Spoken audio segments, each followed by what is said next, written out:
Hello everyone, welcome back to my channel Anu's kitchen. ఈరోజు మునక్కాయ కూర ఎలా తయారు చేసుకోవాలో చూద్దాం రండి. ఫస్ట్ స్టవ్ పైన ఒక దబర పెట్టుకోవాలి. అందులో కొద్దిగా ఆయిల్ వేసుకొని, ఆవాలు వేసుకొని, ఆనియన్, కరివేపాకు, అల్లం తెల్లగడ్డ పేస్ట్ వేసుకోవాలి. మళ్ళీ టొమాటో వేసుకొని, కొద్దిగా పసుపు వేసుకొని బాగా మెత్తగా మగ్గించుకోవాలి.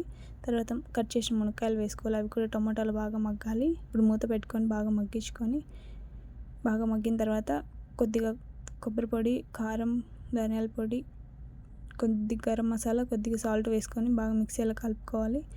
బాగా మిక్స్ అయ్యాక వాటర్ వేసుకోవాలి. వాటర్ వేసుకొని బాగా ఒకసారి కలుపుకొని మూత పెట్టుకోవాలి. మళ్ళీ ఒకసారి మూత తీసి బాగా కలుపుకొని మళ్ళీ మూత పెట్టుకొని మెత్తగా ఉడికించుకోవాలి. ఇప్పుడు అయితే మునక్కాయ మెత్తగా ఉడికిపోయింది. అంతే.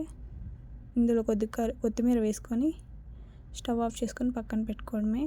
మునక్కాయ కూర రెడీ అయిపోయినట్లే. అలానే నా ఛానల్ లైక్ చేయండి, షేర్ చేయండి, సబ్స్క్రైబ్ కూడా చేసుకోండి. Thank you for watching.